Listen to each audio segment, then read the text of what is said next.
হামে থামছে না শিশু মৃত্যুর মিছিল, 1 মাসে 200 ছাড়ালো প্রাণহানি। টিকাদান কর্মসূচি চললেও হাসপাতালগুলোয় বাড়ছে রোগীদের ভিড়।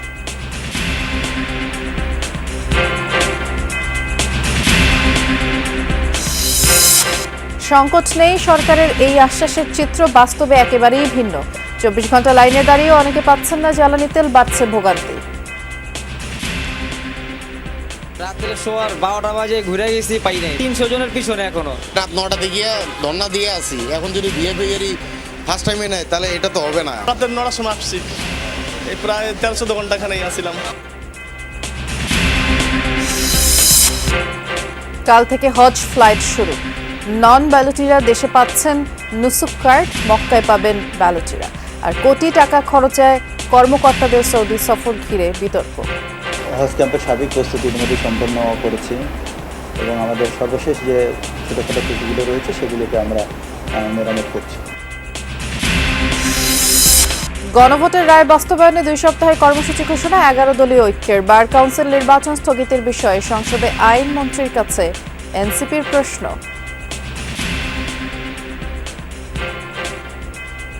আসলে কি জ্বালানি সংকটের ইস্যু, নাকি একটা গণতান্ত্রিক প্রতিষ্ঠানকে দলীয়করণ রাখা হবে, সেইটা মূল ইস্যু?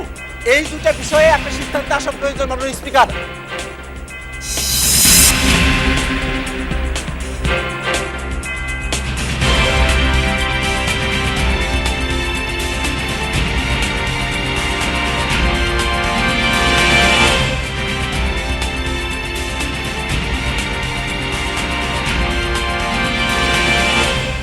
শুভেচ্ছা, আমন্ত্রণ যমুনা নিউজে। নুসরাত বৃষ্টির সাথে আছি। শিরোনামগুলো শুনছিলেন।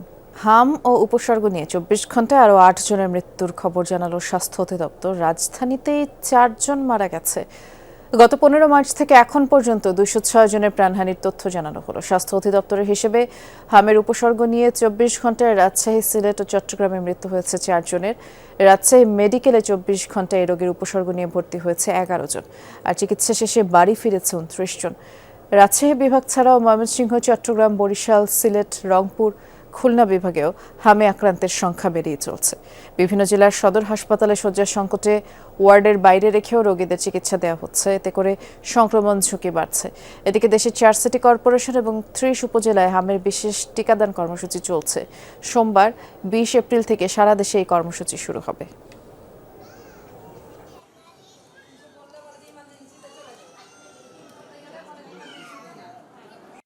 হাম হয়েছিল আর জ্বর, নিউমোনিয়া।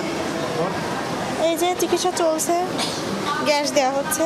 ওর গা হাত পা চুলকায়, ঘুম আসে না, রাত্রে ঠিক মতন খায় না, এইসবই আর সমস্যা। এখন একটা করে ইনজেকশন কিনতে হচ্ছে 600 টাকা করে দাম। একটা করে ইনজেকশন আমার একদিন করে যাচ্ছে, এটা আমাদের পক্ষে সম্ভব হচ্ছে।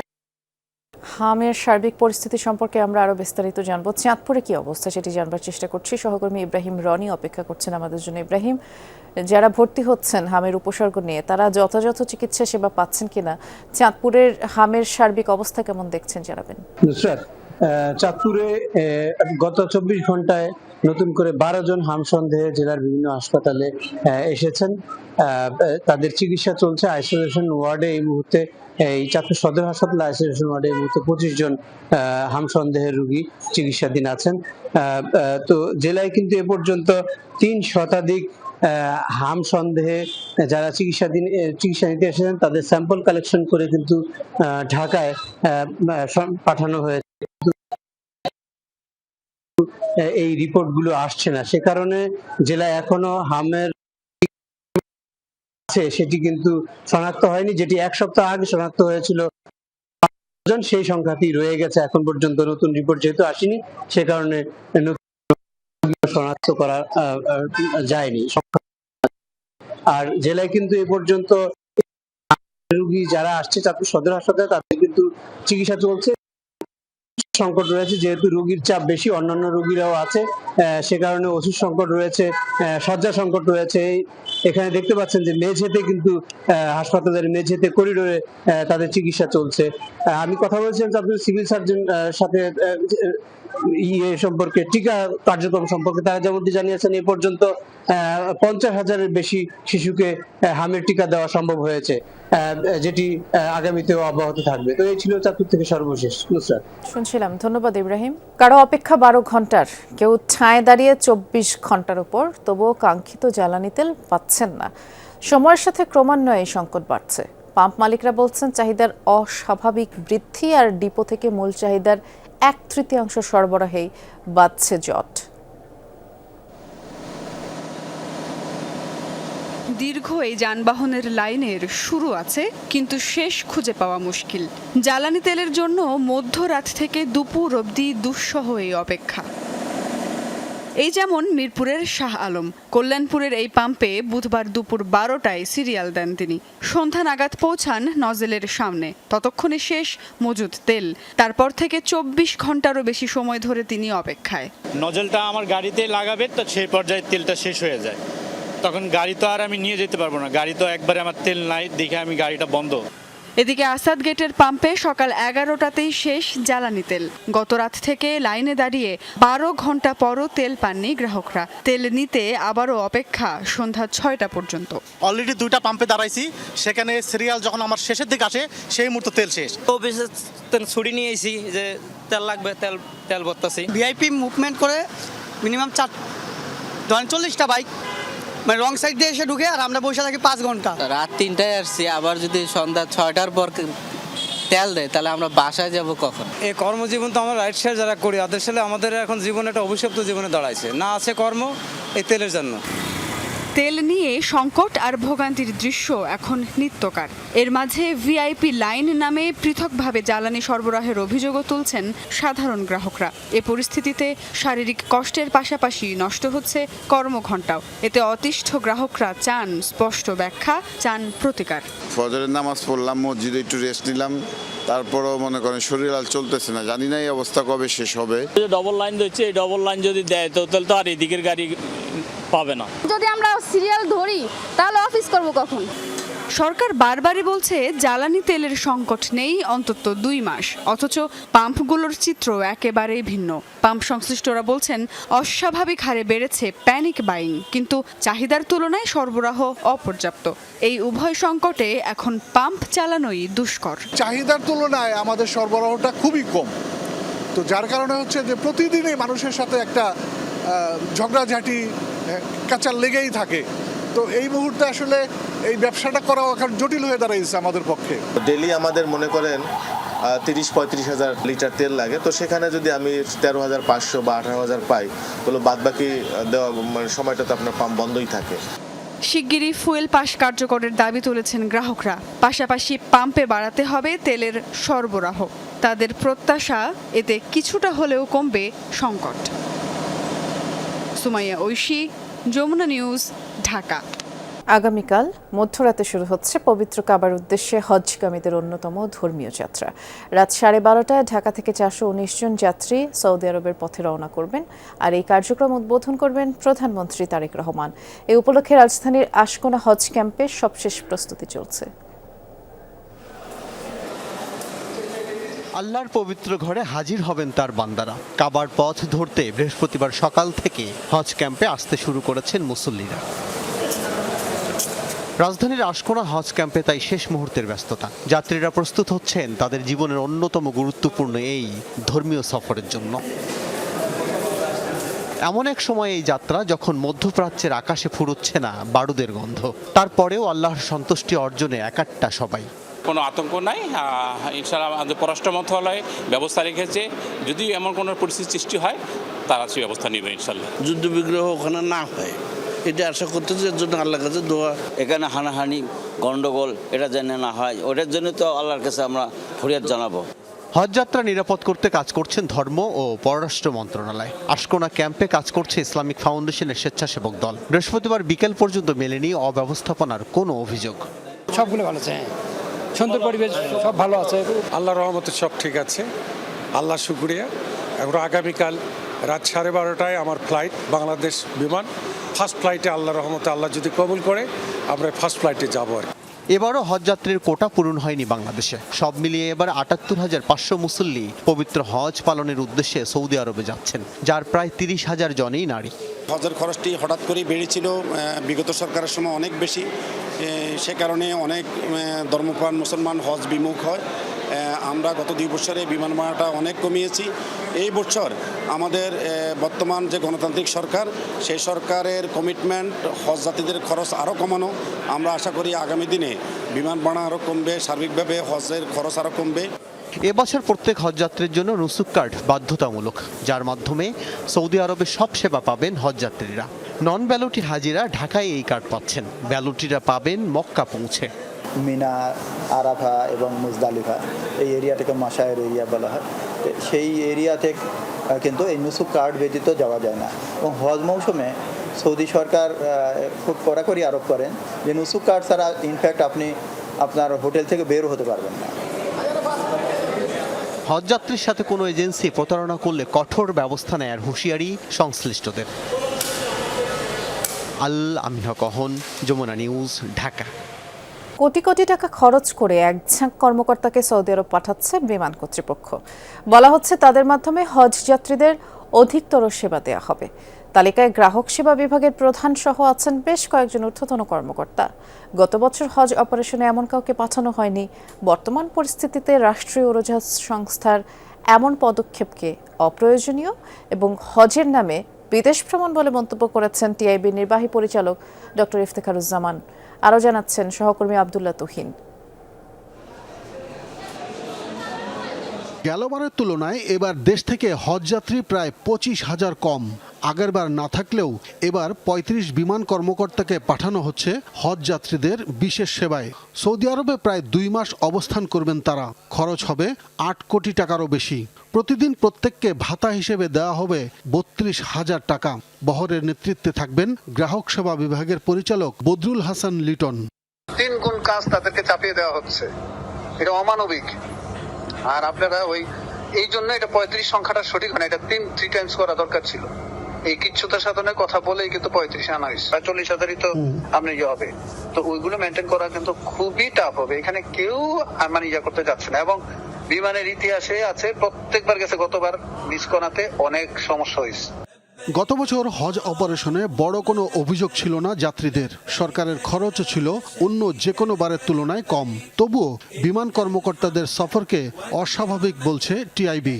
এক শ্রেণীর অসাধু কর্মকর্তাদেরকে সুযোগ দেওয়ার জন্য বা অসাধু কর্মকর্তার প্রণোদনায় বা সিদ্ধান্ত গ্রহণ প্রক্রিয়ার মাধ্যমে কিছু অসাধু ব্যক্তিকে সুযোগ দেওয়ার জন্য এরকম হজের নামে আসলে বাস্তবে বিদেশ ভ্রমণের সুযোগ করে দেওয়া হচ্ছে বিশেষ মহলকে সুবিধা দেওয়ার জন্য। এবং সেটার পেছনে সরকারি অর্থ, জনগণের অর্থ ব্যয় করা সম্পূর্ণভাবে অবৈধ বলে আমি মনে করি। তার যারা এর সাথে জড়িত তাদের জবাবদিহি নিশ্চিত করা দরকার। এবং বিশেষ করে যাদেরকে মনোনয়ন দেওয়া হয়েছে হজে যাওয়ার জন্য, তাদের ক্ষেত্রে এই সুবিধাটা বাতিল করা। ইরান যুদ্ধের কারণে সার্বিক বিশ্ব পরিস্থিতি এখন টালমাটাল। তাই ব্যয় করার ক্ষেত্রে বিমানকে আরও সতর্ক এবং স্বচ্ছ হওয়ার পরামর্শ সাবেক এমডির। যে কোনো জিনিসই হতে পারে, তার যৌক্তিকতাটা থাকবে। এই সেবা আগে নিশ্চিত হয়নি, এখানে দুর্বলতা ছিল, হয়তো এটা কোনো রকম হয়েছে, আমরা সেটাকে আরো ভালো করতে চাই। তেলের মূল্য বৃদ্ধি কিন্তু বাই দিস টাইম হয়েছে, তো সেই জন্যে খরচ তুলনামূলকভাবে যখন বৃদ্ধি পাবে সেটা কিন্তু যারা কর্তৃপক্ষ তাদের বিবেচনায় প্রথমেই থাকে। তারপরও সেটা কেন করা হচ্ছে সেই ক্ষেত্রে ওনারাই হয়তোবা যৌক্তিক কোনো কারণ থাকলে বলতে পারবে। বাংলাদেশ থেকে এবার হজ করতে যাচ্ছেন 81,000 মুসল্লি। এর মধ্যে 128টি ফ্লাইটে 39,650 জনকে বহন করবে সরকারি উড়োজাহাজ সংস্থা বিমান। শুক্রবার রাতে শুরু হবে এবারের হজ ফ্লাইট। আব্দুল্লাহ তুহিন, যমুনা নিউজ, ঢাকা। রাজধানীর ওসমানী স্মৃতি মিলনায়তনে নিয়ে যাচ্ছি, সেখানে স্বাধীনতা পদক প্রদান করছেন প্রধানমন্ত্রী তারেক রহমান।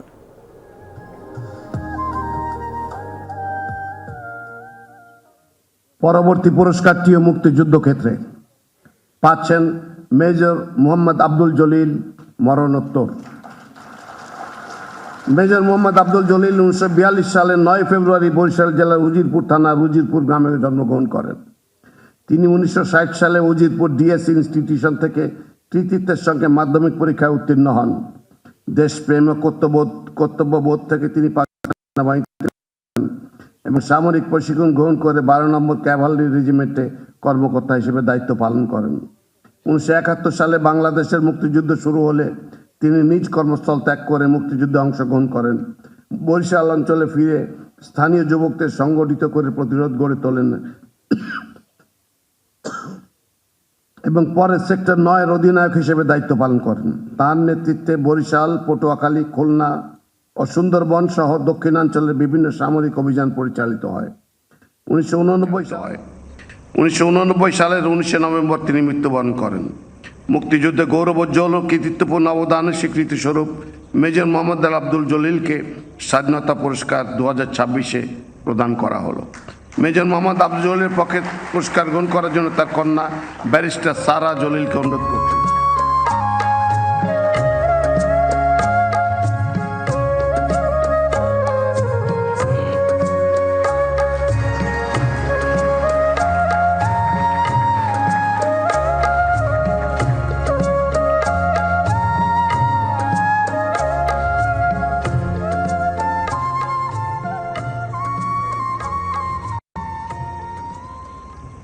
পরবর্তী ক্ষেত্র হচ্ছে বিজ্ঞান ও প্রযুক্তি। এই ক্ষেত্রে পুরস্কার পাচ্ছেন অধ্যাপক ডক্টর জহুরুল করিম।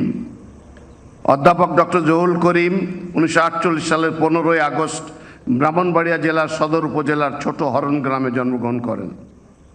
তিনি বাংলাদেশ কৃষি বিশ্ববিদ্যালয় ময়মনসিংহ থেকে স্নাতকোত্তর এবং ইংল্যান্ডের ইউনিভার্সিটি অব রিডিং থেকে পিএইচডি ডিগ্রি লাভ করেন। তিনি 1970 সালে আণবিক শক্তি কমিশন ঢাকায় গবেষণা ফেলো হিসেবে কর্মজীবন শুরু করেন এবং পরবর্তীতে বাংলাদেশ সরকারের বিভিন্ন গুরুত্বপূর্ণ পদে দায়িত্ব পালন করেন।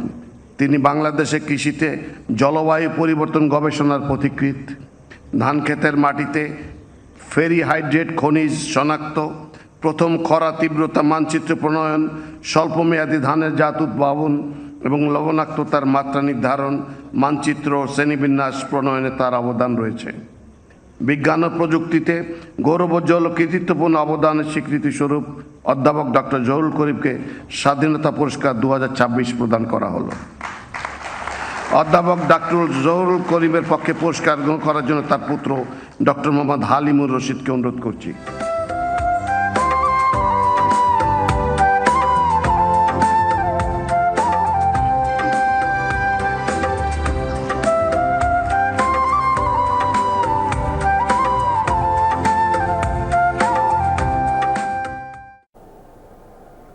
আমরা ছিলাম সরাসরি ওসমানী স্মৃতি মিলনায়তনে এবং সেখানে স্বাধীনতা পদক প্রদান করছেন প্রধানমন্ত্রী তারেক রহমান। সরাসরি আপনাদেরকে দেখাচ্ছিলাম। জ্বালানি সংকট, হামে শিশু মৃত্যু সহ পরিস্থিতি নিয়ন্ত্রণে সরকার ব্যর্থ বলে মন্তব্য করেছেন জামায়াত ইসলামের সেক্রেটারি জেনারেল মিয়া গোলাম পরোয়ার। গণভোটের রায় বাস্তবায়নে বৈঠক শেষে দেশব্যাপী 2 সপ্তাহের আন্দোলন কর্মসূচির ঘোষণা দিয়েছে 11 দলীয় ঐক্য। হুঁশিয়ারি, পতিত সরকারের মতো আন্দোলনে বাধা দিলে তাদের মতোই হবে পরিণতি। একই সাথে জামায়াতের সেক্রেটারি জেনারেল বলেছেন দলীয়করণ ঠেকাতে জুলাই সনদের পুরোপুরি বাস্তবায়ন প্রয়োজন। গণভোটের রায় বাস্তবায়নে করণীয় সহ সমসাময়িক রাজনৈতিক বিষয়ে রাজধানীর মগবাজারে 11 দলীয় ঐক্যের জরুরি বৈঠক। উপস্থিত ছিলেন জামাত আমির সহ 11 দলীয় ঐক্যের শীর্ষ নেতারা। বৈঠক পরবর্তী সংবাদ সম্মেলনে চলমান তেল সংকট, হাম সংক্রমণ পরিস্থিতি নিয়ে সরকারের অবস্থান নিয়ে সমালোচনা করেন জামাতের সেক্রেটারি জেনারেল মিয়া গোলাম পরোয়ার। অভিযোগ করেন প্রশাসনে দলীয়করণ এবং স্থানীয় পর্যায়ে প্রশাসক নিয়োগের মাধ্যমে সরকার গণতন্ত্র বিরোধী অবস্থান নিয়েছে। জুলাই সনদ বাস্তবায়ন ছাড়া এই অনিয়ম থেকে দেশবাসী মুক্তি পাবে না। জনদুর্ভোগ দূর করা এবং দলীয়করণের মধ্য দিয়ে দেশকে যে আবার সেই যে কালো যুগ থেকে জাতি রক্ত দিয়ে ফিরালো, প্রশাসনের মধ্যে যে দলীয় নির্লজ্জভাবে যে দলীয়করণ চলছে, 1-1.5 মাসের মধ্যে একটা ফ্যাসিবাদী স্টাইলে যার বিরুদ্ধে এতকাল ওনারাই বক্তব্য রেখেছেন, আমরা রেখেছি, সেই কাজ নিজেরাই শুরু করেছে। তিনি আরও বলেন, গণভোটের রায় বাস্তবায়নে 11 দলীয় ঐক্যের আন্দোলন দমনে সরকার যে হুমকি দিচ্ছে তা ফ্যাসিবাদী ও অসাংবিধানিক আচরণ। হুঁশিয়ারি দেন, পতিত সরকারের মতো আচরণ করলে পরিণতিও হবে তাদের মতোই। নিয়মতান্ত্রিক গঠনমূলক দেশের জন্য আন্দোলন বিরোধী দল তো করবে, কিন্তু সরকারি দল এটাকে মোকাবেলা করার যে ভাষা, আমরা ফ্যাসিবাদী রাজনৈতিক শক্তির সেই ভাষার ধ্বনি বা প্রতিচ্ছবি বা সেই সুর বা সেই কণ্ঠ তাদের কাছ থেকে কিন্তু শুনতে পাচ্ছি। এখানে কোনো ফ্যাসিবাদী কর্তৃত্ববাদী নিপীড়ন যদি চাপিয়ে দেওয়া হয় তাহলে তার পরিণতি আগেও যা হয়েছে তাই হবে। এদিন গণভোটের রায় বাস্তবায়নে নতুন করে 2 সপ্তাহব্যাপী আন্দোলন কর্মসূচির ঘোষণা দেয় 11 দলীয় ঐক্য। আগামী 18 এপ্রিল থেকে কর্মসূচি শুরু হয়ে 2 মে পর্যন্ত চলবে। 18 এপ্রিল শনিবার 11 দলের উদ্যোগে রাজধানী ঢাকায় গণমিছিল। শামীম রেজা, যমুনা নিউজ, ঢাকা। 2 নম্বর, আগামী 19 মে অনুষ্ঠিতব্য বাংলাদেশ বার কাউন্সিল নির্বাচন স্থগিতের বিষয়ে সরকার কোনো হস্তক্ষেপ করেনি। জ্বালানি সংকট আর 22,000 আইনজীবীর আবেদনের পরিপ্রেক্ষিতে নির্বাচন স্থগিত করা হয়েছে বলে জানিয়েছেন আইনমন্ত্রী মোহাম্মদ আসাদুজ্জামান। এদিকে বার কাউন্সিল বিএনপির আইনজীবী দখল করে রেখেছে বলে অভিযোগ করেন এনসিপির আইনজীবীরা। আইনিভাবে ভোট আয়োজনের দাবি তাদের। বাংলাদেশের আইনজীবীদের নিয়ন্ত্রক সংস্থা বাংলাদেশ বার কাউন্সিল আগামী 19 মে বার কাউন্সিলের সদস্য নির্বাচন ঘিরে মনোনয়ন ফরমও বিক্রি শুরু করে সংস্থাটি, যার শেষ দিন ছিল বৃহস্পতিবার। এরই মধ্যেই বুধবার রাতে জরুরি বিজ্ঞপ্তিতে নির্বাচন স্থগিত করা হয়। বলা হয়, জ্বালানি সংকটের কারণে দেশজুড়ে নির্বাচনী প্রচারণায় ব্যাঘাত ঘটতে পারে, সেই শঙ্কায় এই পদক্ষেপ। তবে এনসিপির আইনজীবী সংগঠনের নেতাদের অভিযোগ, বিএনপিপন্থী আইনজীবীদের দখলদারিত্ব ধরে রাখতে ভোট স্থগিত করা হয়েছে। বিএনপির সমর্থিতর বাইরে কাউকে ফর্ম কিনতে দেওয়া হয়নি, হেনস্থা করা হয়েছে, শারীরিকভাবে হেনস্থা করা হয়েছে। শরীয়তপুর বার অ্যাসোসিয়েশনে একজন সিনিয়র সদস্যকে, তিনি এনসিপির সমর্থনে ছিলেন, তাকে শারীরিকভাবে হেনস্থা করা হয়েছে এবং ওই বার অ্যাসোসিয়েশনে বিএনপির সবাই বিনা প্রতিদ্বন্দ্বিতায় নির্বাচিত হয়েছেন। সারা দেশের বার অ্যাসোসিয়েশনগুলো তারা এভাবে কোনো ধরনের গণতান্ত্রিক প্রক্রিয়া উপেক্ষা করে নিজেদের জবরদখলে রাখতে চাচ্ছেন, যেমনইভাবে বার কাউন্সিলে তারা অ্যাডহক কমিটি গঠনের মাধ্যমে করেছেন। আমরা স্পষ্ট করে দাবি জানাচ্ছি যে অবিলম্বে বার কাউন্সিলের নির্বাচন ঘোষণা করতে হবে। এই অভিযোগের বিষয়ে বিএনপিপন্থী আইনজীবীদের কোনো বক্তব্য পাওয়া না গেলেও সংসদে ব্যাখ্যা দিয়েছেন আইনমন্ত্রী। এনসিপির সংসদ সদস্য আখতার হোসেনের প্রশ্নের জবাবে তিনি জানান, সবই হয়েছে আইনজীবীদের আবেদনের পরিপ্রেক্ষিতে। সরকার দলের তরফ থেকে জ্বালানি সংকট নেই এই কথা বলা হয়, আবার সরকারি যে একটা প্রতিষ্ঠান তারা নির্বাচন স্থগিত করছে জ্বালানি সংকটের কথা বলে। এই জায়গাটাতে একটা সিদ্ধান্ত আসা প্রয়োজন। আসলে কি জ্বালানি সংকটের ইস্যু, নাকি একটা গণতান্ত্রিক প্রতিষ্ঠানকে দলীয়করণ ডাকা হবে, সেইটা মূল ইস্যু। আইনজীবীদের দাবি ছিল বিভিন্ন বার অ্যাসোসিয়েশন, ঢাকা বার হলো, বলা হয় এশিয়ার মধ্যে সবচেয়ে বৃহত্তর বার, যেখানে 22,000-এর উপরে লয়া আছে। সেই বারের নির্বাচন সামনে, 29 তারিখে সেই বারের নির্বাচন, সেই নির্বাচন প্রক্রিয়াকে সামনে রেখে সেই অ্যাসোসিয়েশনের পক্ষ থেকে যে অনুরোধ এসেছে, বার কাউন্সিল আমি মনে করি তাদের নিজস্ব মেধা, প্রজ্ঞা, স্বকীয়তা এবং স্বাধীনতা অ্যাপ্লাই করেছেন। সেই কারণে সেখানে আমরা কোনো হস্তক্ষেপ করিনি। অন্তর্বর্তীকালীন সরকারের সময় বার কাউন্সিল নির্বাচন হয়নি উল্লেখ করে আইনমন্ত্রী বলেন, প্রতিষ্ঠানটিকে গণতান্ত্রিক ধারায় ফেরাতে নির্বাচন দেওয়ার উদ্যোগ নিয়েছে বিএনপি সরকার। আমরা দায়িত্ব গ্রহণ করার পরেই বার কাউন্সিলের নির্বাচন। রাব্বি হোসেন, যমুনা নিউজ, ঢাকা। বাংলা নববর্ষ উপলক্ষে বর্ণাঢ্য বৈশাখী মেলার আয়োজন করেছে শতভাগ নারী শিক্ষক দ্বারা পরিচালিত সাউথ ইস্ট ব্যাংক্রেন স্কুল। রাজধানীর আদাবর স্কুল প্রাঙ্গণে মেলা অনুষ্ঠিত হয়। শিক্ষার্থীদের সাথে পরিচয় করিয়ে দেওয়া হয় বায়োস্কোপ, ঘোড়ার গাড়ি সহ নানা লোকজ ঐতিহ্যের সাথে। মেলায় নানা পণ্যের পসরা সাজিয়ে বসে শিক্ষার্থীরা। এই ছিল যমুনা নিউজের আয়োজন।